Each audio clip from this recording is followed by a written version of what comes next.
Hello everyone, I hope आप सभी बहुत अच्छे होंगे और आप सभी लोगों की प्रिपरेशन जो है वो बहुत अच्छे से चल रही होंगी।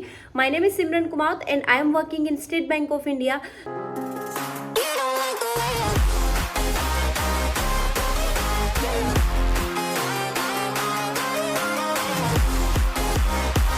आज के इस वीडियो में बेसिकली हम देखते हैं कि आप मॉक टेस्ट जब अटेम्प्ट करते हो तो आपके मॉक टेस्ट में अगर मार्क्स इंक्रीज नहीं हो रहे हैं तो वो क्या क्या आपकी जो है मिस्टेक्स कर रहे हो जिसकी वजह से आपके मॉक टेस्ट में मार्क्स इंप्रूव नहीं हो रहे हैं, और अगर मार्क्स इंप्रूव नहीं हो रहे हैं तो इन गलतियों को कैसे आप रिमूव करोगे, अपने मार्क्स इंक्रीज कर सकोगे। क्योंकि अगर मॉक टेस्ट में आपका मार्क्स अच्छे नहीं आ रहे तो मेन एग्जाम में हमें कॉन्फिडेंस इतना ज्यादा आता नहीं है। सबसे पहले हम बात करते हैं कि अगर आप मॉक टेस्ट अटेम्प्ट कर रहे हो, काफी सारे कैंडिडेट का जो है मेरे पास में मैसेज आता है, हर एक वीडियो पे कमेंट होता है कि मॉक टेस्ट में हम जो है ना कट ऑफ भी क्लियर नहीं कर पा रहे हैं, टॉप 10 में तो आना बहुत दूर की बात है, और हमसे नंबर ऑफ क्वेश्चंस जो होते हैं वो अटेम्प्ट भी नहीं होते हैं। तो सबसे पहले मैं बताऊं कि अगर आप मॉक टेस्ट अटेम्प्ट कर रहे हो और कैंडिडेट की स्टार्टिंग में क्या होती है कि वो 1 घंटे का प्रीलिम्स का होता है और 2 घंटे का ऑलमोस्ट मेंस का जो होता है मॉक टेस्ट होता है। जब हम स्टार्टिंग के अंदर मॉक टेस्ट देने के लिए बैठते हैं तो 1 घंटा भी हमारी अच्छे से सिटिंग नहीं हो पाती है, और जब हम मॉक टेस्ट देते हैं जो बीच बीच में उसको पोज कर देते हैं और पोज करके हम क्या करते हैं कि मॉक टेस्ट देना चालू करते हैं। क्योंकि स्टार्टिंग में अगर देखा जाए इंग्लिश का सेक्शन आता है, इंग्लिश का हमें ऑलमोस्ट हमारी वीक होती है, तो जब हम उसको करते हैं तो हमारा दिमाग इतना एग्जॉस्ट हो जाता है और हम इतने पजल हो जाते हैं कि हम उसको क्या कर देते हैं, पोज कर देते हैं, 5 से 10 मिनट का ब्रेक लेते हैं, देन हम फिर मैथ्स अटेम्प्ट करते हैं, फिर उसको पोज करके और फिर हम ऐसा करते हैं। अगर आप ऐसा कर रहे हो तो आप बहुत गलत जा रहे हो। एक बार आपने अगर आपने मॉक टेस्ट अपना चालू कर लिया है, किसी भी हाल में उसको पोज नहीं करना है। ये अगर आप कर रहे हो तो सबसे बड़ी मिस्टेक तो आप यहीं पे कर रहे हो कि पोज करके आप एग्जाम मॉक टेस्ट अटेम्प्ट कर रहे हो।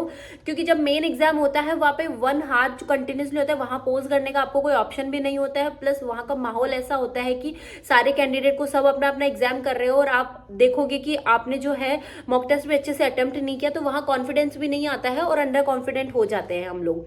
तो ये है। और उसके बाद में आप ये सोच रहे हो कि स्टार्टिंग में हम इंग्लिश हमारा वीक होता है, हम सोचते हैं इस सेक्शन को स्किप कर देते हैं, मैथ्स और रीजनिंग को अटेम्प्ट कर लेते हैं। इसको स्किप कर देते हो और मैथ्स और रीजनिंग अटेम्प्ट करते हो तो वैसे भी आपका ओवरऑल जो होता है मार्क्स कम आते हैं। तो एक तो वैसे हमारा कॉन्फिडेंस जो होता है वो रह जाता है कि हमारे कम आए हैं, ऊपर से हमारे इंग्लिश जो सेक्शन होता है जिसका वीक होता है वो हमेशा जब स्किप करते रहते हैं तो हमारी एक हैबिट हो जाती है कि उसको स्किप कर दो। इस तरीके से हमारी इंग्लिश भी इंप्रूव नहीं हो पाती है। कई कैंडिडेट होते हैं कि वो मैथ्स को स्किप कर देते हैं क्योंकि अर्थमेटिक्स से डर लगता है, तो हमारी आदत हो जाती है कि इस सेक्शन को स्किप करना। तो स्किप करना बिल्कुल भी नहीं है। अगर सेक्शन सामने आया है, क्वेश्चन सामने आया है, तो एक बार उसको अटेम्प्ट करो, अटेम्प्ट करने के बाद में ही उसको जाने दो। उसके बाद में हमारे ये होता है कि हम मॉक टेस्ट अटेम्प्ट ही नहीं करते हैं। कई बार हम जस्ट ऑफलाइन प्रैक्टिस करते रहते हैं, कोई बुक ले लेते हैं, बुक में से क्वेश्चन जो होते हैं सॉल्व करते हैं, पजल की बुक ले लेते हैं, पजल सॉल्व करते हैं।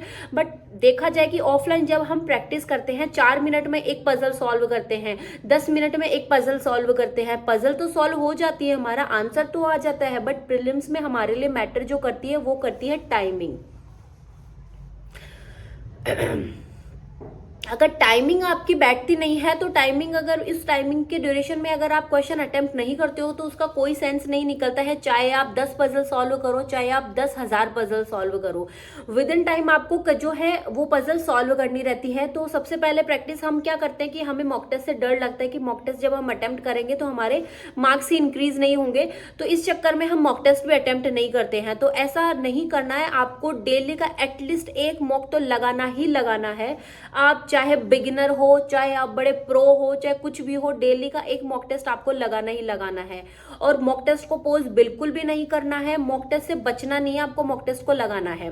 तो ये चीजें अगर आप फॉलो करते हो, और सबसे पहली बात को हम क्या करते हैं कि हमेशा एक ही मॉक टेस्ट फॉलो करते हैं। देखो एक ही किसी भी ओनली एक प्लेटफॉर्म का मॉक टेस्ट अगर आप फॉलो कर रहे हो तो शायद हो सकता है कि आप थोड़ा लेट आपका सिलेक्शन हो और काफी लोगों से आप कैंडिडेट से आप पीछे भी रह जाओ। क्यों? क्योंकि एक मॉक टेस्ट लगाते तो हमारी हैबिट हो जाती है कि मैथ्स में इस टाइप के क्वेश्चन आएंगे, रीजनिंग में इस टाइप की पजल आएगी, रीजनिंग में सिलोजिज्म इस टाइप के आएंगे, इंग्लिश में इस तरीके का होगा।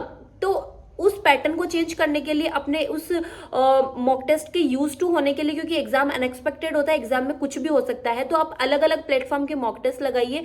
कई बार एक प्लेटफॉर्म के मॉक टेस्ट लगाते हैं तो हमारे मार्क्स तो इंक्रीज हो जाते हैं, बट जैसे हम दूसरे मॉक टेस्ट पे स्विच करते हैं हमारे जो मार्क्स होते हैं वो सडनली गिर जाते हैं।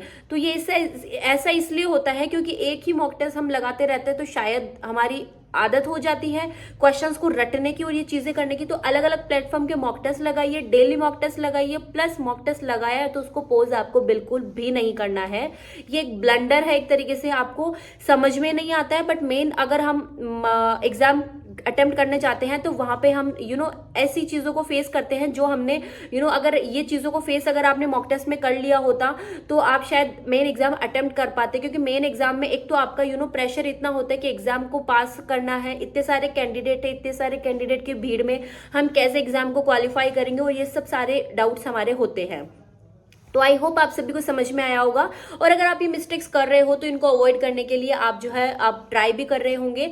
सो सभी को best of luck for your future, for your banking exam, for your everything that you want in your life. तो तब तक के लिए बाय।